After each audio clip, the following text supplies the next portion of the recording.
क्यों कहाँ लोग गलती करते हैं मैं आपको बताता हूँ परमेश्वर की आवाज सुनने में. Put Romans 10:7. अब मैं ध्यान से आपको मैं बता रहा हूँ, आप ध्यान से सुनिए. क्योंकि चलो लगाई दो English. So then faith comes by and hearing by the सुनना विश्वास, तो विश्वास सुनने से और सुनना मसीह के वचन से होता है. ओके. सो विश्वास सुनने से और सुनना, मगर ये जो वचन यहाँ पे है ना, faith comes bye hearing and hearing by the word of God. ये जो वचन लिखा है ना, वर्ड, ये वचन है रेमा, यानी स्पोकन वर्ड, परमेश्वर की वो आवाज जिसमें परमेश्वर आपसे बात करता है. ये इस सुनने की बात नहीं कर रहा केवल कि मैं बाइबल आपके कानों में पढ़ूं. Hearing is not just the written word that I read it in your ears, but it's the spoken word, the rhema word of God. Are you ready? ध्यान से सुनो. क्योंकि विश्वास सुनने से और सुनना किससे होता है? मसीह के. ये कह रहा है कि मैं वचन पढ़ूंगा तो आप सुनोगे. सुनना किससे होता है? तो अगर मसीह का वचन नहीं तो सुनना भी नहीं. यानी जितना मसीह का वचन अंदर उतना सुनना है, उतना सुनना परफेक्ट होगा. So faith comes by hearing and hearing by the word of God. So if no word of God, no hearing. But if more word of God, you will have more hearing. The ability to hear comes from the word. सुनने की क्षमता वचन से मिलती है. अब एक बंदा कलीसिया में आया पहले दिन, उसको कोई वचन नहीं पता. वो कहेगा ठीक है मैं प्रभु की आवाज सुनूंगा. तो वो कैसे एक्ट करते हैं? जैसे उन्होंने बाहर देखा है. एक बहन है, वो कलीसिया आई, उसे किसी ने कहा परमेश्वर बात करता है. पहले दिन चर्चा आई थी. अब वो रात को बैठ गई चौपड़ी मार के, हाँ इसका iOS में हो जाएगा, हाँ यहोवा मुझे कह रहा है इसका ये हो जाएगा. क्यों? क्योंकि वचन नहीं है अंदर. तो अब क्या कर रही है वो? जैसे उसने दूसरों को देखा है बाहर, जैसे कहते हैं भक्ति करते हुए, वो वैसी वो कर रही है. क्यों? और वो क्या नाम बोल रही है? यहोवा ने मुझे बोला है. मगर क्या वो परमेश्वर है? नहीं, हम जानते हैं परमेश्वर. इसीलिए गिफ्ट्स और मैनिफेस्टेशंस बाद में आते हैं. वो केक के ऊपर आइसिंग है. क्या है केक के ऊपर? केक के ऊपर देखा आपने वो क्या बोलते हैं उसे? क्रीम. कौन सी? Whip cream. हाँ, विप क्रीम केक के ऊपर अच्छी लगती है. विप क्रीम ही पूरी विप क्रीम का केक खाओगे तो मजा नहीं आएगा. So gifts are like icing on the cake. If you eat whipped cream on top of the cake, it's good. But if the entire cake is whipped cream, it's not a good cake. कितने लोग मेरी बात को समझ रहे हैं जो मैं कह रहा हूँ आज? Maybe it's not the message you want to hear. It's the message you need. शायद ये वो संदेश नहीं जो आप सुनना चाहते हो, पर ये वो संदेश है जिसकी आपको आवश्यकता है. मेरा दिल टूटता है जब मैं इतने सारे मसीहों से मिलता हूं, जब एक गलत भविष्यवाणी के वचन ने उनकी पूरी जिंदगी को नाश कर दिया. My heart breaks when I met so many believers and because of one wrong prophecy their entire life was just destroyed. मगर जिस रीति से उन्होंने उस वचन को पकड़ा भविष्यवाणी के, अगर वो परमेश्वर के वचन को पकड़ लेते जो अविनाशी है, तो फ्रूट कुछ और होता. But if they took hold of the word of God the way they took hold of a prophetic word, then their life would have been very different. Okay, so लगाओ Hebrews 4:12, इब्रानी 4:12. मैं आपको आज कुछ दिखाना चाहता हूं. बोलो, मैं एक आत्मा हूं, मेरे पास प्राण है और मैं एक शरीर में रहता हूं. आप जो हो ना, जो आप हो, आपका स्वभाव, आपका व्यक्तित्व, आपका चरित्र, आपका उठना बैठना, आपका बर्ताव, वो सब आपका सोल है, आपका शरीर नहीं है, सोल है. Your nature, your personality, your behavior, all of that is your soul. अगर आज की भाषा में कहूं तो सॉफ्टवेयर है आपका. Or in today's language, your software. वो सॉफ्टवेयर है आपका. बॉडी आपका हार्डवेयर है. Body is your hardware. Okay, so आप जो हो, आपकी पर्सनैलिटी, वो आपका शरीर नहीं है. शरीर के अंदर जो सॉफ्टवेयर रन कर रहा है वो वैसा है. तो आपका सोल जो है ना, प्राण, जिसको हम प्राण बोलते हैं, उस प्राण में आपका व्यक्तित्व, आपका जो अच्छा लगता है नहीं लगता, आपका चरित्र, वो सब कुछ आपके प्राण में है. So in your body is your soul, which is the software behind your personality, your likes, dislikes, behavior, everything. और आपकी आत्मा का तो उद्धार हो चुका है जब आपने मसीह को ग्रहण किया, मगर आपके प्राण का उद्धार नहीं हुआ अभी भी.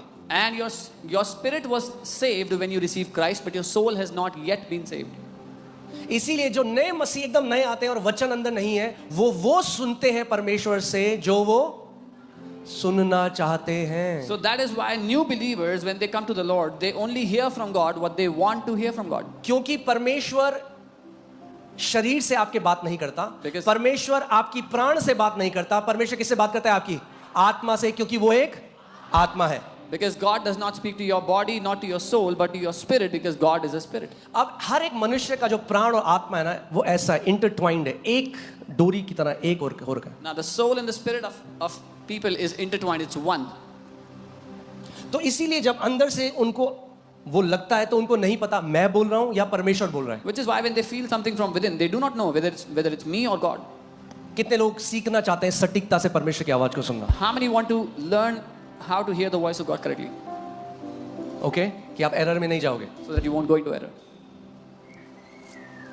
तो अच्छा, इससे पहले एक चीज और मेरे को आत्मा में आ रहा है, मैं आपको बताऊं वो चीज. फ्लीस नहीं लगानी है आप में नए नियम में. क्या नहीं लगानी?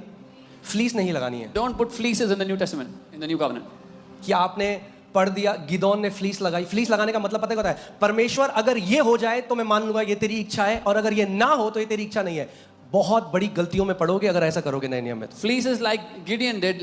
God, if it is your will, give me a sign like this. If it's not your will, give me a sign like that. You'll go into major errors if you do this in the new covenant. ओ प्रभु, अगर वो तेरी तरफ से है तो आज हरा suit पहन के आए वो। Oh Lord, if she's from you, let her wear a green suit today. और फिर वो आके बोलता है पास्टर जी वो हरा सूट पहन के आई। And then he says, Pastor, she was wearing a green suit. मिलने क्यों आ रहा है शादी के बाद? क्योंकि पीट रही है वो हरा सूट वाला ही उसको। Why is he coming to meet after the marriage? Because now the green suit woman is तो beating him प्रभु ने up. मेरे साथ ऐसा क्यों किया? Why did God do this to me? मैंने कंडीशन लगाई तूने। I said, you put the condition. क्या प्रभु ने बोला हरे सूट की जो लड़की आएगी उससे तो शादी करना? तूने बोला अगर वो हरा सूट पहन के आएगी तो मैं मान लूंगा मेरी बीवी। Did God tell you that marry the woman who's in the green suit? No, you said let her come in the green suit and I'll marry her. Putting fleeces is unbiblical in the new covenant. Fleeces लगाना unbiblical है नई बात में, ये शर्तें लगाना। कई लोग खुश नहीं है अभी। Some people are not happy right now. सबको शॉर्टकट चाहिए ना। Everybody wants a shortcut. कौन बैठे अपने प्रार्थना के कमरे में और परमेश्वर से सच में पूछे कि प्रभु तू क्या चाहता है? तो मैं बोल देता हूँ। Who wants to sit down in the prayer closet and genuinely ask God? So let me just put. प्रभु अगर तेरी तरफ से है तो दरवाजे खोल दे, अगर तेरी तरफ से नहीं है तो दरवाजे बंद कर दे। Oh God, if it is from you, open the door. If it is not from you, close the door. अरे द्वारपाल है वो। Is he a doorman?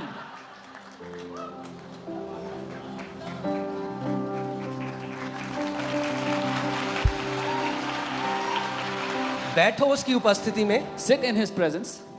अगर कोई शादी जैसा डिसीजन हरा नीला पीला में कर ली शादी, If you took such an important decision like marriage with these fleeces, और फिर मुंह लेके आ रहे हरा नीला पीला, and then come with your face with the same colors you put fleeces on. पड़ोसी को बोलो फ्लीस नहीं लगाना। Tell your neighbor, don't put fleeces. अच्छा अब क्वेश्चन आता है कि अगर फ्लीस नहीं लगाना तो हम क्या करें?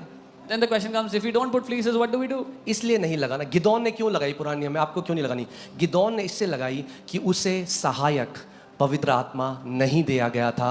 आपको नए नियम में एक शिक्षक, एक सहायक, एक मार्गदर्शक दिया गया है। Why did Gideon put a fleece and you should not in the new covenant? Is because he was not given a helper, but you have been given a helper, a guide, a comforter in the new covenant, the Holy Spirit.